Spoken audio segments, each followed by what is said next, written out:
Et du coup, là, on ira se faire Avengers 2, l'ère d'Ultron. Film de Joss Whedon avec tous ceux qu'on connaît déjà, hein, en fait. De toute façon, je pense que toutes les personnes qui regarderont ça connaissent un tout petit peu Avengers.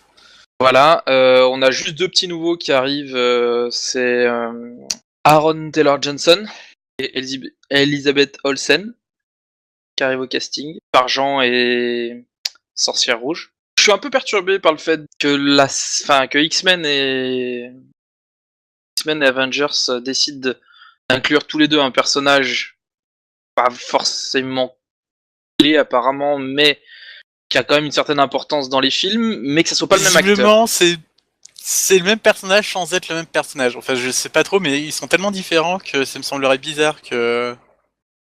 Je sais pas, c'est... Mais ce qui est drôle quand même, c'est de voir que Aaron Taylor-Johnson, qui va jouer Argent, est pote avec celui qui a joué l'autre Argent dans Kick-Ass. Juste à signaler là, ça. Que les deux ont joué dans Kick-Ass. C'est assez drôle. En tout cas, c'est pas la première fois que Taylor Johnson et Olsen, donc Elizabeth Olsen, se rencontrent, puisqu'ils ont formé un couple sur Godzilla, et maintenant on les voit en tant que frères et sœurs. Là, ça va changer un petit peu. Qu'est-ce qu'on attend de Avengers 2 ? Personnellement, j'attends que ça pète un peu dans tous les sens. J'en attends à peu près le même délire que dans le premier. J'attends de voir vraiment ce qu'ils vont en faire. En tout cas, voilà, je suis très impatient de voir ce film. C'est pour ça qu'on va aller un peu le voir en avant-première. Assez curieux de voir du coup l'évolution, puisqu'apparemment ça serait une prémisse en fait de la phase 3, parce que ça va bientôt clore la phase 2 de Marvel, donc du coup Avengers au début de la phase 3, donc je pense que le film va peut-être être une transition. On a vu dans la bande-annonce pas mal d'éléments qui amènent à penser qu'il va y avoir en découvrir peut-être un peu plus sur la nature des différents, la psychologie et la nature des différents héros, qui apparemment ne suit pas réellement l'arc narratif de Marvel, qui prend quelques libertés avec l'univers. Est-ce que ça sera une bonne ou une mauvaise chose ?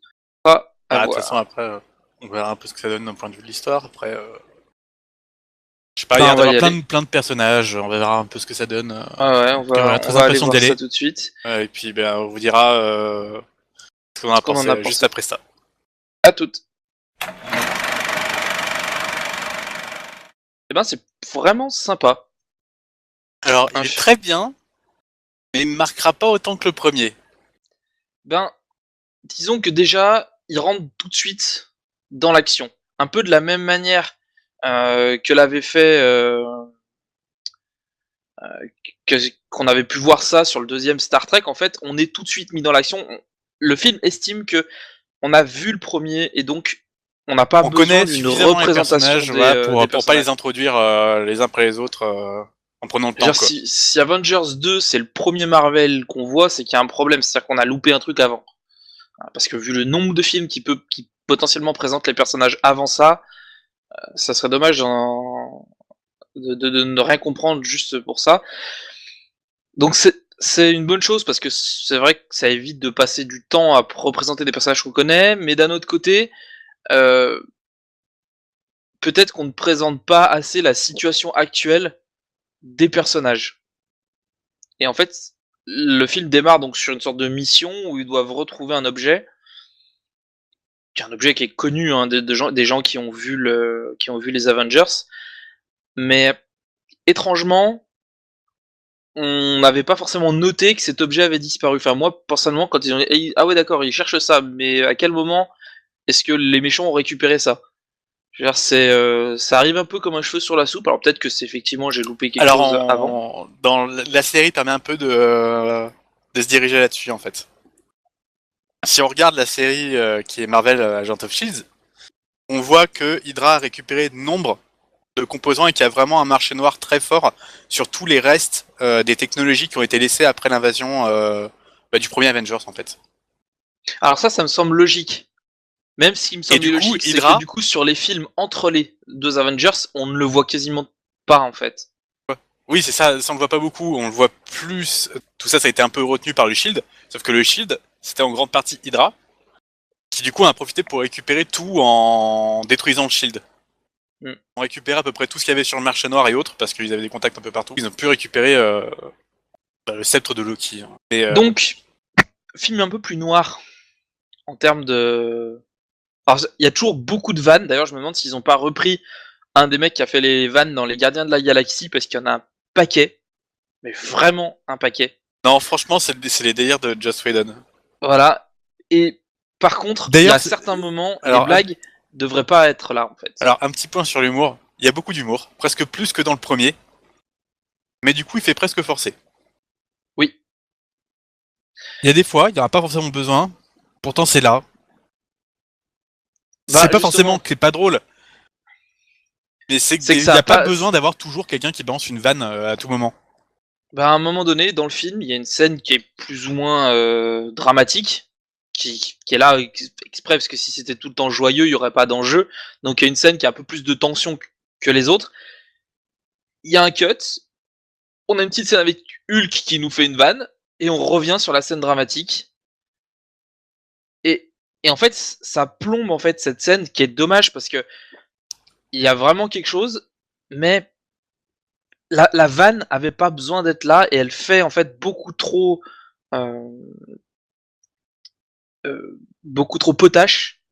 En fait, elle est même pas subtile pour être efficace. En fait, ça casse un peu l'ambiance du film à ce moment-là. J'ai trouvé que c'était vraiment le point noir pour moi de ce film. C'était cette scène. Je me suis dit non, il y a un truc qui colle pas. Finalement, le reste est très bien. On voit bien la relation entre les différents personnages, que même si c'est une équipe soudée, qu'ils arrivent vraiment, il y a une synergie dans l'équipe. Oui, c'est un truc qu'on se voit beaucoup déjà à travers les vannes qui sont les uns les autres. Ça prouve quand même qu'il y a une mais surtout, ils ont appris à combiner leurs capacités. Voilà, c'est ça. C'est dans ce qui n'était pas forcément le cas de Avengers 1, où en fait ils se découvraient les uns les autres. Mais là, à plein de moments, on va avoir notamment Captain America et Thor qui vont interagir, notamment avec le marteau et le bouclier, pour créer des effets. Donc entre chacun Captain a sa America place dans le combat, qui chacun va couvrir un peu l'autre. On est vraiment sur une équipe qui est soudée. Ouais. Ce qui change vraiment, mais d'un autre côté, c'est-à-dire qu'on a une équipe très soudée au combat, mais en dehors des combats, il y a un peu plus de tension. Les personnages sentent que, enfin, suite à des erreurs ou à des conflits internes, en fait, parce que ça reste pour la plupart des êtres humains, hein, sauf peut-être Thor et Hulk, mais ça reste des êtres humains, et ils n'arrivent pas parfaitement à s'entendre. C'est-à-dire qu'ils savent ce qu'ils doivent faire, ils sont conscients de l'enjeu de ce que représentent les Avengers, mais ils peuvent pas. Donc au combat, ils arrivent à dépasser leur querelle, mais il y a quand même un petit peu de tension quand ils doivent prendre des décisions. Donc on a forcément donc Captain America qui est le leader en fait charismatique du. Même si Captain America est charismatique, c'est un peu antinomique, mais c'est le charisme de l'équipe. Bah, de toute manière, c'est l'américain, voilà. C'est l'américain, mais c'est aussi le seul militaire, donc c'est normal que ce soit lui qui et en arrive face, un peu à dispatcher ce qui se passe. Donc on a un mec qui a été congelé pendant 75 ans qui est un militaire de formation qui a été congelé pendant 75 ans et qui du coup reprend la tête d'une équipe de surhommes. Et en face, on a le gars qui est donc Tony Stark qui donne les moyens à cette équipe. Et le conflit, il est là. Il est que il y en a un qui a les moyens humains, donc c'est Captain America, et l'autre, il a les moyens financiers de faire vivre cette équipe, d'apporter un soutien logistique, et plein d'autres choses, puisque en termes de technologie, c'est comme une bête, le bonhomme. Et c'est peut-être ça, justement, qui les fait s'affronter un petit peu, c'est qu'ils n'ont pas la même vision du monde entre Captain America qui a une vision plus humaine et Iron Man, donc Tony Stark, qui a une vision plus portée vers l'avenir, cartésienne et scientifique, on va dire. Mais du coup, ça rend le film plus intéressant. Disons que le film réussit plus un côté plus humain, mais surtout plus intimiste à travers les personnages. On en apprend beaucoup plus sur la vie intime de ces personnages. peut-être pas beaucoup sur Thor, mais En celui fait, qu'on va beaucoup apprendre, non. c'est Il Hawkeye. y a Hawkeye et la Veuve Noire. Pourquoi? Parce qu'ils n'ont pas leur propre film. Les autres ont leur propre film et se développent à travers leur propre franchise. Ce qui est Certes, le mais on cas voit que d'Iron Man et de chacun, Captain même America et de Hulk, Thor. Voilà. Mais Captain America, on voit qu'ils ont aussi il y a quelque chose qui les pèse oui, dans ce film. C'est pour ça que du coup, on oscille vraiment entre des scènes d'action vraiment puissantes et des scènes vraiment toutes calmes. Et du coup, c'est assez étrange. Il n'y a pas vraiment ce crescendo. Parce que déjà, on commence par une scène très forte en action. On se repose. Et puis ça repart et jusqu'à la fin du film. C'est vraiment, c'est une sorte de montagne russe où il y a un gros creux au milieu.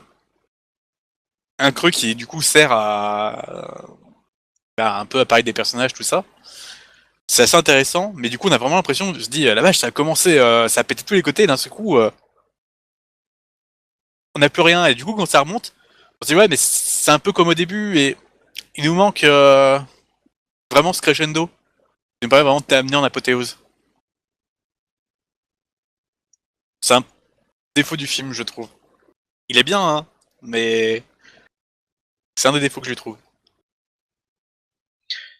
il y a quand même, si, il y a quand même quelques scènes d'action, je veux dire qu'on voit un peu.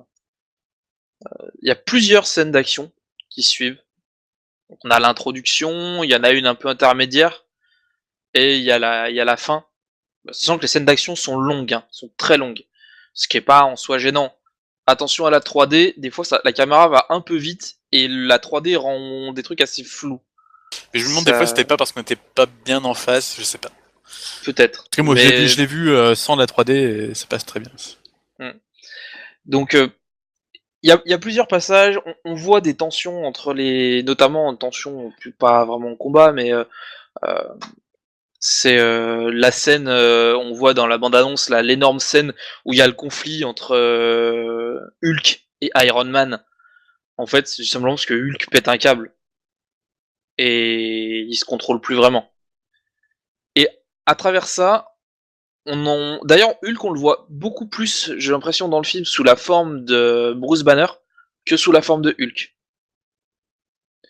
Bah, c'est ça un peu le problème, on va dire, de Bruce Banner Hulk, c'est que Bruce Banner ne veut pas devenir Hulk. Voilà.